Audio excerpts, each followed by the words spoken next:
Jesús de Nazaret es una figura central en la fe cristiana, considerado por los creyentes como el Mesías prometido en las Escrituras hebreas.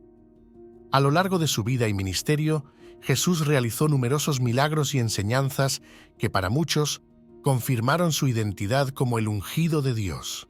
Sin embargo, a pesar de estas evidencias, una gran parte del pueblo judío de su tiempo no lo aceptó como tal. Esta paradoja ha sido motivo de reflexión y análisis a lo largo de los siglos. En los Evangelios encontramos numerosos pasajes que relatan las obras y palabras de Jesús que podrían haber sido vistas como señales claras de su mesianismo. Por ejemplo, en Mateo capítulo 11, versículo 5, Jesús dice: «Los ciegos ven, los cojos andan, los leprosos son limpiados, los sordos oyen, los muertos son resucitados y a los pobres es anunciado el Evangelio». Estas obras milagrosas no solo eran impresionantes, sino que también cumplían profecías del Antiguo Testamento, como las encontradas en Isaías capítulo 35. No obstante, estas manifestaciones no fueron suficientes para convencer a todos. Uno de los motivos del rechazo podría estar en las expectativas que el pueblo judío tenía del Mesías. Muchos esperaban un líder político y militar que los liberara del dominio romano y restaurara el reino de Israel en la tierra.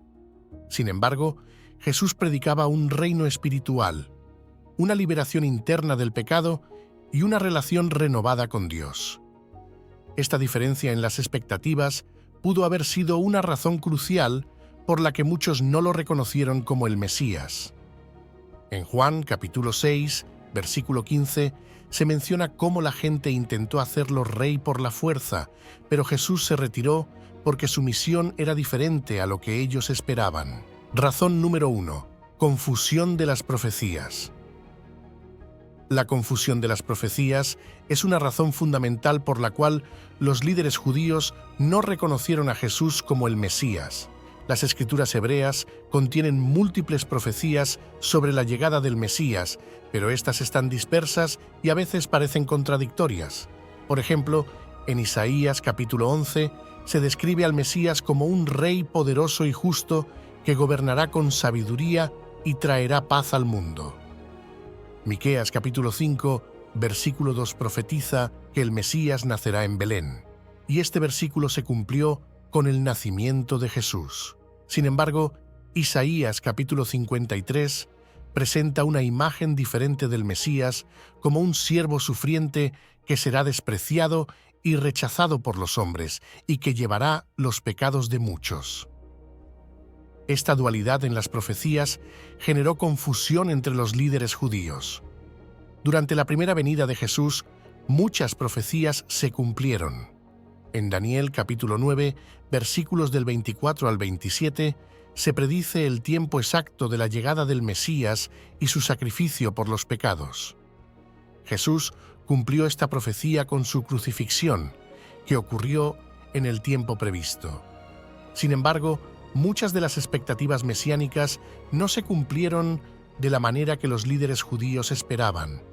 Ellos aguardaban un líder que los liberaría del dominio romano y restauraría el reino de Israel.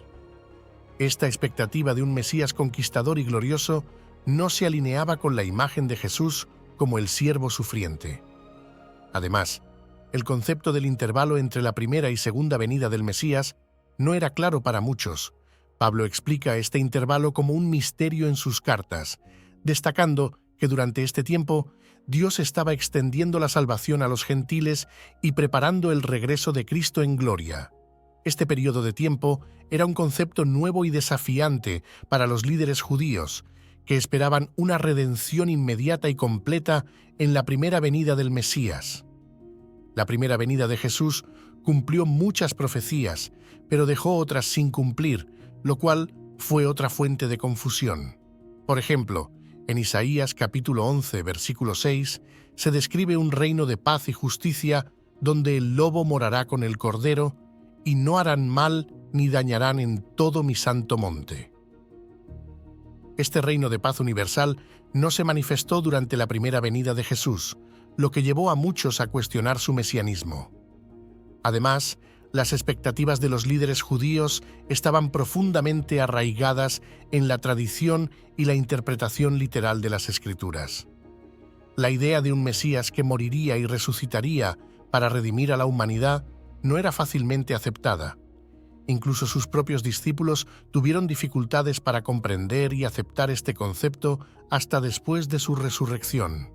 En resumen, la confusión de las profecías sobre la primera y segunda venida de Jesús, junto con las expectativas no cumplidas de un Mesías político y liberador y el concepto del intervalo entre las dos venidas, contribuyeron significativamente al rechazo de Jesús por parte de los líderes judíos. La complejidad y la profundidad de las Escrituras, combinadas con las interpretaciones tradicionales, hicieron que muchos no pudieran ver a Jesús como el cumplimiento total de las profecías mesiánicas. Razón número 2. Percepción de blasfemia. La percepción de blasfemia es una razón clave por la cual los líderes judíos rechazaron a Jesús. En el contexto del judaísmo del siglo I, cualquier afirmación que pareciera contradecir la creencia en un Dios único era extremadamente problemática. La oración Shema, que declara «Oye Israel, el Señor nuestro Dios, el Señor uno es», Deuteronomio capítulo 6, versículo 4, es una de las declaraciones más fundamentales del judaísmo, afirmando la unicidad y exclusividad de Dios. Esta creencia monoteísta estaba profundamente arraigada en la fe y la práctica judía. Cuando Jesús hizo declaraciones sobre su divinidad, esto fue visto como una amenaza directa a la fe monoteísta. En Juan capítulo 8, versículo 58, Jesús dice: de cierto os digo, antes que Abraham fuese, yo soy. Esta afirmación, yo soy, no solo implica preexistencia, sino que también evoca el nombre de Dios revelado a Moisés en el Éxodo capítulo 3, versículo 14, donde Dios dice, yo soy el que soy. Al usar esta frase, Jesús se estaba identificando con el nombre divino, una afirmación que los líderes religiosos consideraron extremadamente blasfema. La reacción de los líderes religiosos a estas afirmaciones fue inmediata y severa. En varias ocasiones, los evangelios narran que querían apedrear a Jesús por lo que consideraban blasfemia. En Juan capítulo 10, versículo 30 al 33, Jesús dice: «Yo y el Padre uno somos». Los judíos tomaron piedras nuevamente para apedrearlo, y Jesús les preguntó por cuál de sus buenas obras querían apedrearlo. Respondieron: «Por buena obra no te apedreamos, sino por la blasfemia, porque tú, siendo hombre, te haces Dios». Este intercambio muestra claramente cómo las afirmaciones de divinidad de Jesús chocaron con la comprensión judía de Dios. La percepción de blasfemia no solo era una cuestión teológica, sino que también tenía implicaciones sociales y políticas. Los líderes religiosos tenían la responsabilidad de proteger la pureza de la fe y las prácticas del pueblo judío. Cualquier enseñanza que se percibiera como herética o blasfema podría desestabilizar la comunidad y atraer la ira de Dios. Por lo tanto, proteger la doctrina correcta era una prioridad alta para los fariseos, saduceos y otros líderes religiosos. Además, en el contexto de la ocupación romana, cualquier figura que atrajera grandes multitudes y que hiciera afirmaciones radicales también podía ser vista como una amenaza política. Los romanos permitían cierta autonomía religiosa a los judíos, pero cualquier perturbación del orden público podía resultar en represalias severas.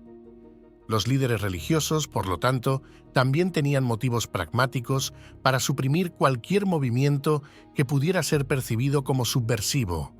En resumen, las afirmaciones de Jesús sobre su divinidad fueron vistas como blasfemas por los líderes religiosos judíos, ya que contradecían la enseñanza central del monoteísmo contenida en la oración Shema.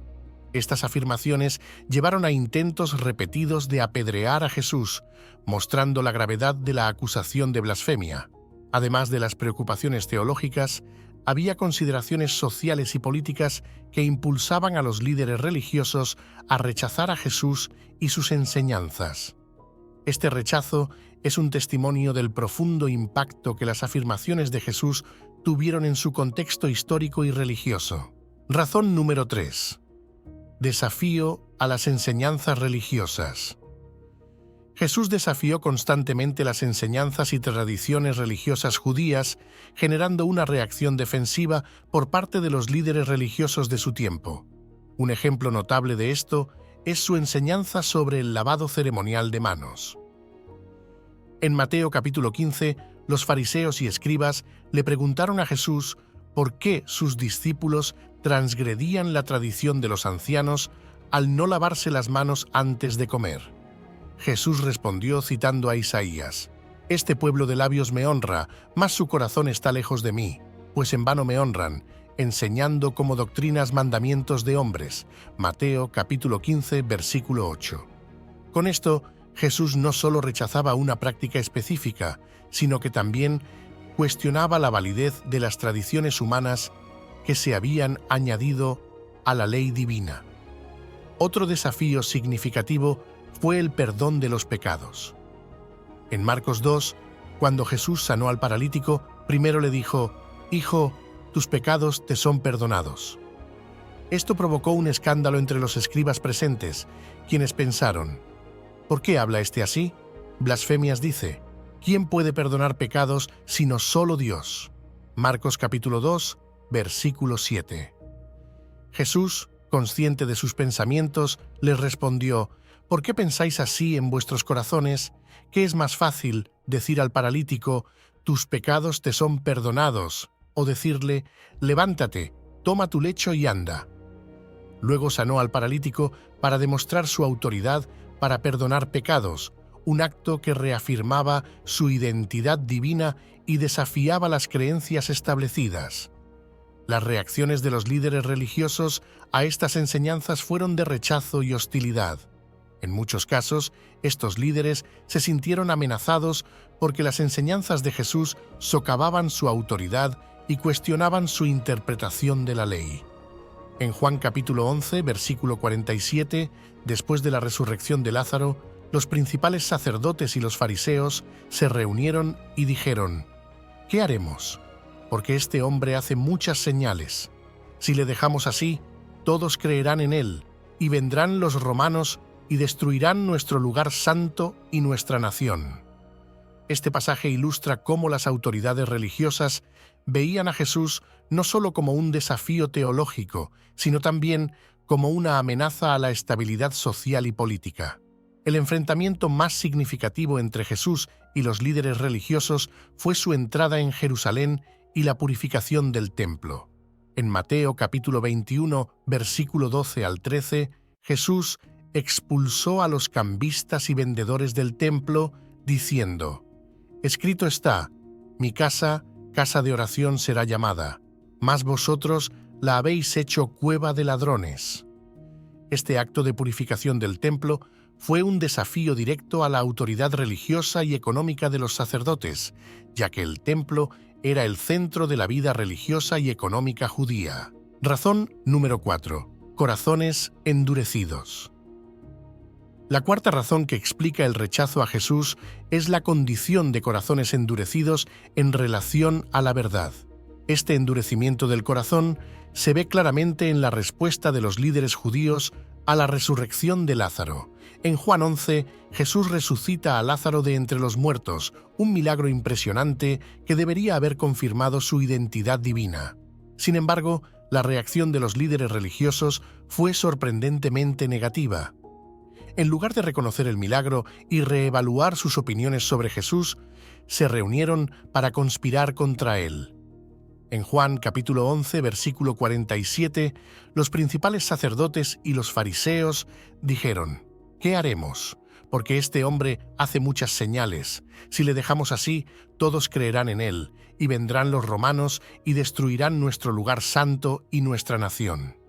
Este pasaje muestra cómo los líderes religiosos estaban más preocupados por mantener su poder y estabilidad política que por la verdad.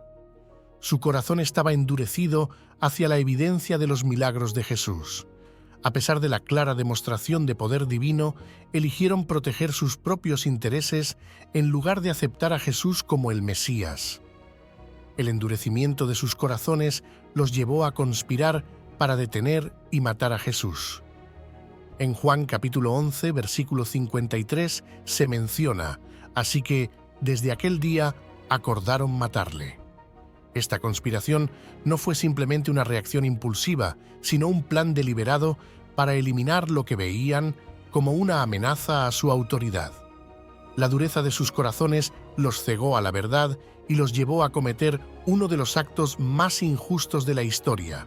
Además, este rechazo a Jesús se puede atribuir a la influencia de Satanás. En varios pasajes de los Evangelios, Jesús menciona cómo Satanás actúa para cegar y desviar a la gente de la verdad. En Juan capítulo 8, versículo 44, Jesús les dice a los líderes religiosos: «Vosotros sois de vuestro padre el diablo, y los deseos de vuestro padre queréis hacer. Él ha sido homicida desde el principio, y no ha permanecido en la verdad porque no hay verdad en él». La dureza de sus corazones y su rechazo a Jesús como el Mesías son, en parte, una manifestación de esta influencia maligna. La consecuencia de esta dureza de corazón es que Jesús se convierte en una piedra de tropiezo para ellos. En 1 Pedro capítulo 2, versículo 7, se dice: «Para vosotros, pues, los que creéis, Él es precioso, pero para los que no creen, la piedra que los edificadores desecharon ha venido a ser la cabeza del ángulo, y piedra de tropiezo y roca que hace caer, porque tropiezan en la palabra siendo desobedientes, a lo cual fueron también destinados». La dureza de sus corazones no solo les impidió ver la verdad, sino que también los llevó a tropezar y caer espiritualmente. En conclusión, los corazones endurecidos de los líderes religiosos fueron una razón crucial para su rechazo de Jesús. A pesar de los claros milagros y señales, eligieron mantener su poder y estabilidad política en lugar de aceptar la verdad. Su endurecimiento los llevó a conspirar para matar a Jesús y a actuar bajo la influencia de Satanás, resultando en una trágica caída espiritual.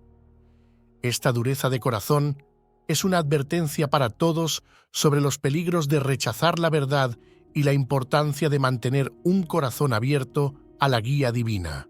Las consecuencias del rechazo de Jesús por parte del pueblo judío tienen un profundo impacto teológico y práctico, especialmente en relación con el papel de los gentiles en el plan divino.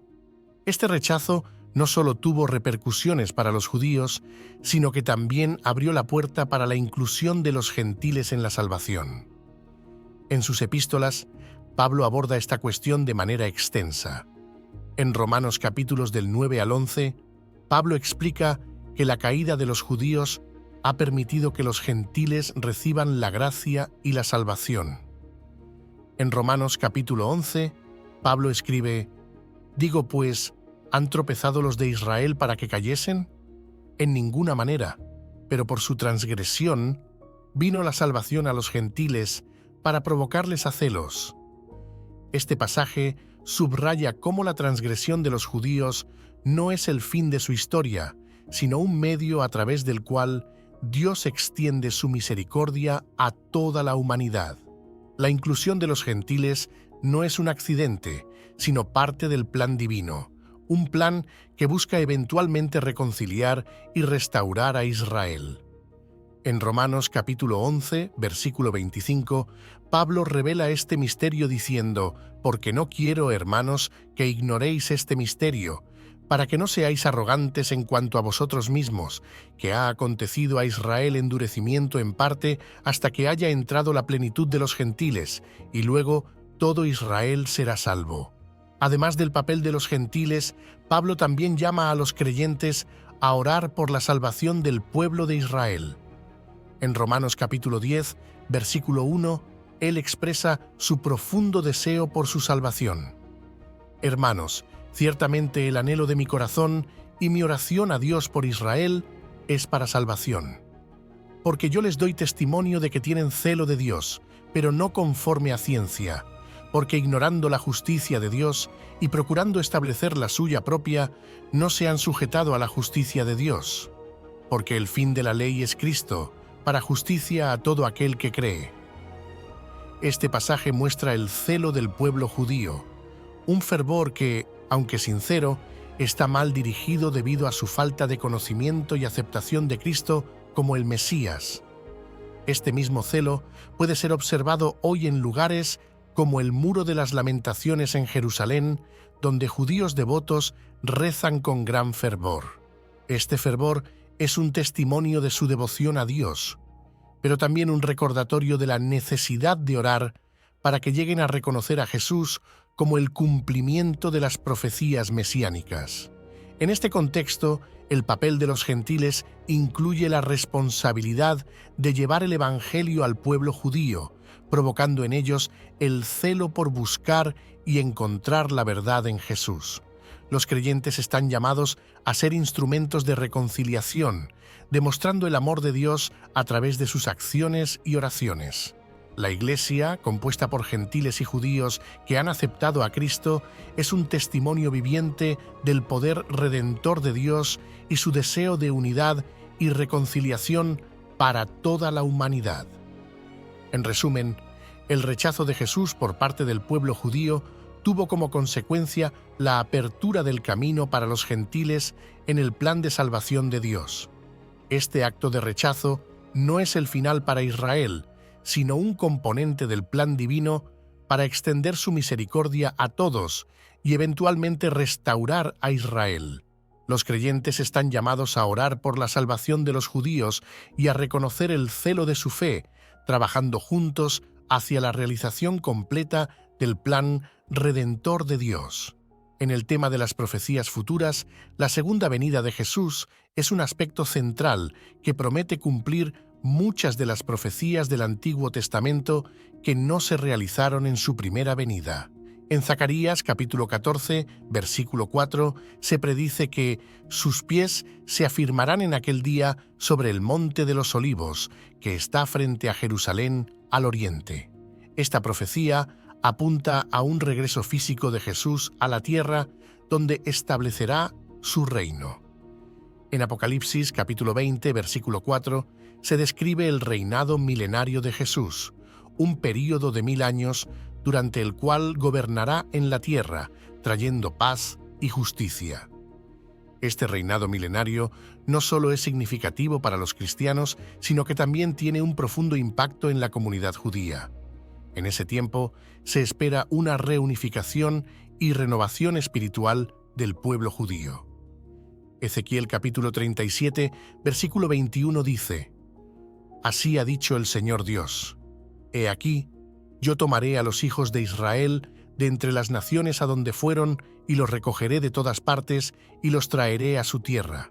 Y haré de ellos una nación en la tierra, en los montes de Israel, y un rey será rey de todos ellos. Esta profecía apunta a una restauración nacional y espiritual de Israel, un tema recurrente en las Escrituras. La segunda venida de Jesús no solo cumplirá las profecías de su retorno, sino que también llevará a cabo la renovación espiritual del pueblo judío, quienes finalmente reconocerán a Jesús como el Mesías prometido. En Romanos capítulo 11, versículo 26, Pablo declara: Y luego, todo Israel será salvo, como está escrito: Vendrá de Sión el libertador, que apartará de Jacob la impiedad.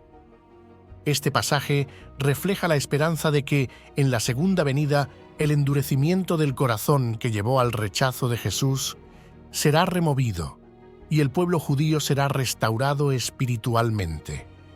Reflexionando sobre las razones del rechazo de Jesús como el Mesías, podemos ver cómo la confusión de las profecías, la percepción de blasfemia, los desafíos a las enseñanzas religiosas y los corazones endurecidos jugaron un papel crucial. Sin embargo, la historia no termina ahí. La promesa de la segunda venida trae esperanza y un futuro cumplimiento de las profecías que no se realizaron en la primera venida. Gracias por acompañarme en esta profunda reflexión sobre las razones del rechazo de Jesús como el Mesías y las promesas futuras de su segunda venida. Espero que hayan encontrado este contenido informativo y edificante. Si les ha gustado este video, no olviden darle un like y compartirlo con sus amigos y familiares para que más personas puedan unirse a esta conversación. Y si aún no lo han hecho, los invito a suscribirse a mi canal para no perderse ningún futuro contenido sobre temas de fe, Biblia y espiritualidad. Activar la campanita de notificaciones también les ayudará a estar al tanto de nuevos videos tan pronto como se publiquen. Muchas gracias por su apoyo continuo. Que Dios los bendiga y nos vemos en el próximo video.